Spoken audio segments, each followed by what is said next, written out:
Good morning to everyone. I'm very pleased sorry, to talk to you about the Agro Industry and Energy Strategic Business Unit.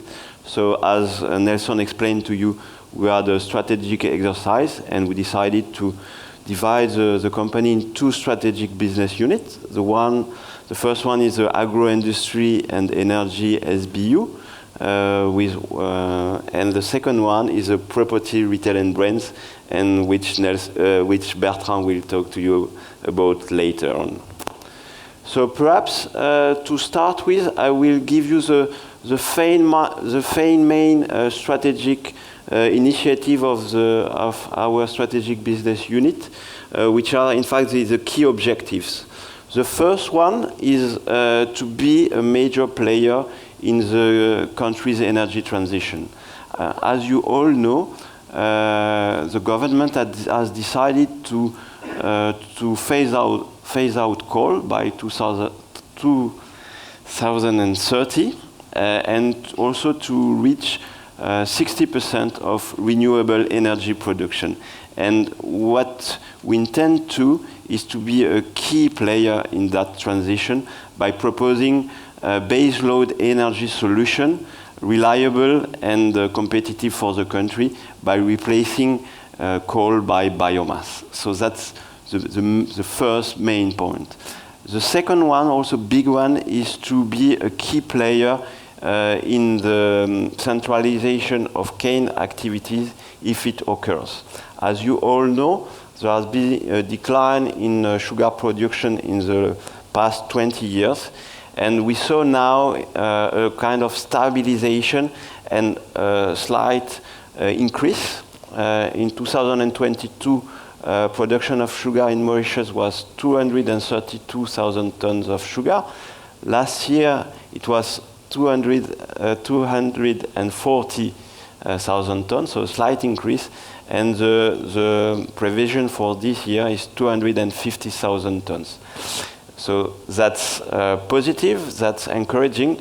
Nevertheless, with 3 mills and 3 distilleries in the country, a centralization may occur, and we have big assets who make us be confident that we'll be well positioned if a centralization occurs. The third objective is to develop new line of businesses, mainly in collaboration with Bertrand and his strategic business unit of Property, Retail and Brands.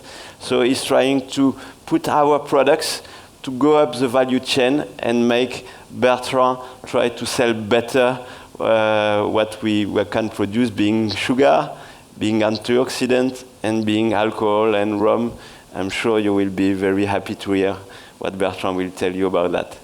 The fourth objective is also to position ourselves in the intermittent energy, renewable energy. You know that it's a fast-growing market, including in Mauritius.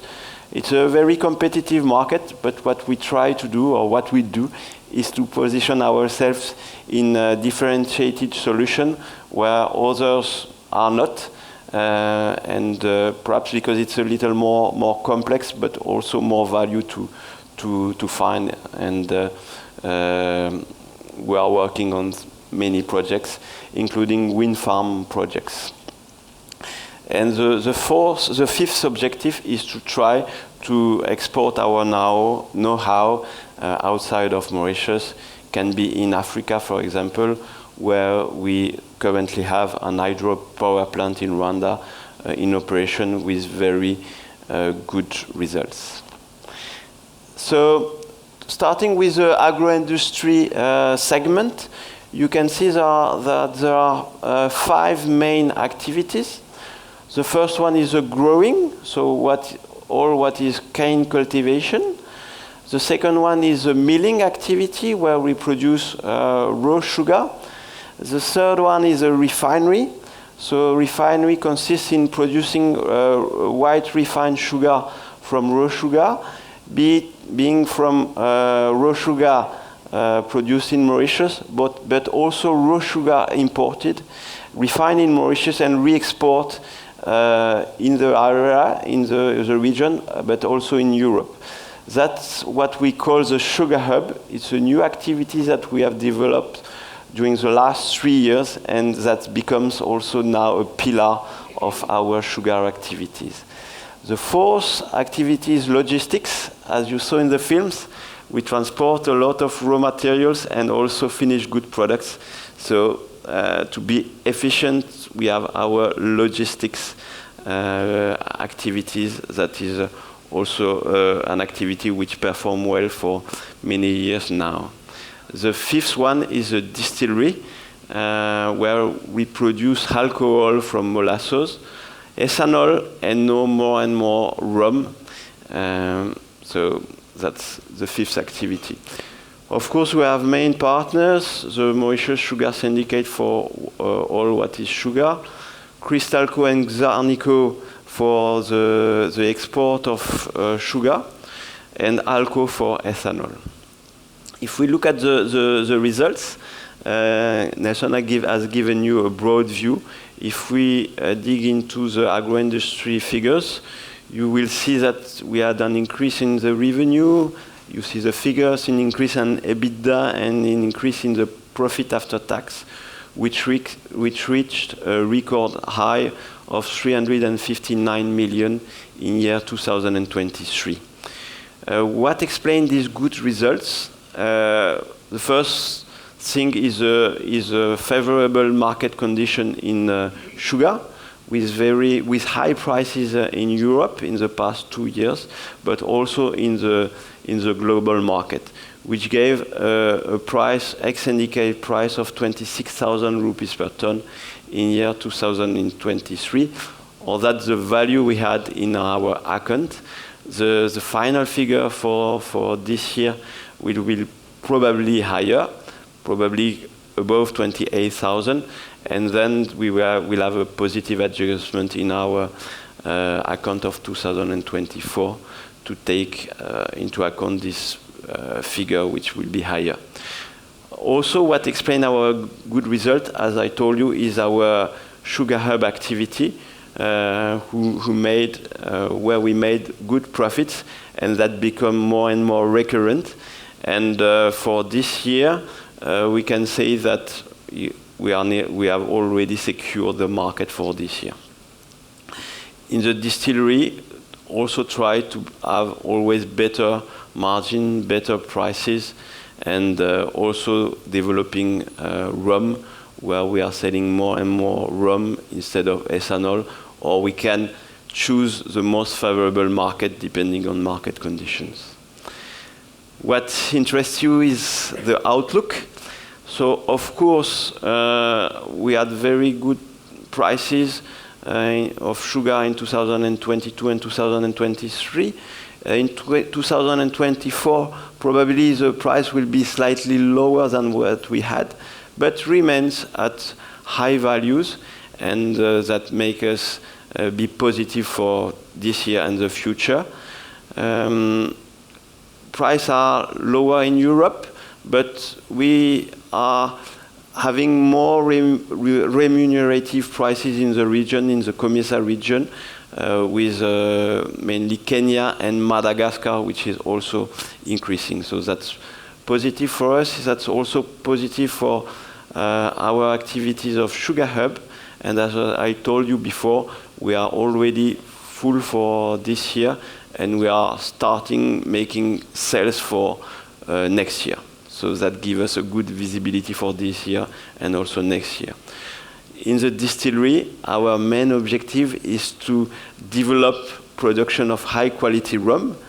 Bertrand will tell you a little more about that, what he will do with this high-quality rum. But we are very also happy to diversify and to have new products to make us more strong and more reliable in whatever the market conditions are. The second part of my strategic business unit is energy. As Nelson told you, it was a little more challenging this year. Here are the figures. You see a big decrease in the revenue. So the explanation of the decrease is mainly the reduction in price of coal. And as you may know, we have a pass-through cost for our cost of coal. So the price of coal we pay, we invoice it at the pass-through with the CEB, and with the price of coal that has reduced, our revenue has decreased. Nevertheless, that does not have an impact on our EBITDA level. The decrease in our EBITDA is mainly due to the end of the debt service period for the Labarrak power plant. And so we had a reduced capacity fee. At the same time, we have no more debt service payment. So in terms of cash flow is neutral, but in terms of EBITDA and profit after tax, that has a negative impact. It was planned, as Nelson said. The second point that impacted our result in the energy segment was a higher finance cost due to the lack of US dollar in the market. All the bankers here will know that it's difficult to have dollars. And of course that causes us interest costs because we have to make loans or swaps to get these dollars. So present situation is improving, slightly improving, but remains a little concern. For the energy sector, we have four main companies. So the Labarrak power plant in Labarrak for the grid and the cluster, the Saint-Aubin power plant. Also, we have the carbon burnout unit, which take care of the fly ash of the power plants, and our hydro power plant, Omni Hydro in Rwanda, which had a very good year last year. The production was around 20% higher than the model, and the production of 2024 is also in line with 2023 figures. And the outlook, our main focus, Jacques will probably tell you more about that, is to negotiate new PPAs for our power plants with 100% biomass instead of coal. And what I would say also for the focus of this year is that performance of the power plant are still good, operating in line with our PPA. So that was for a global view of my business unit.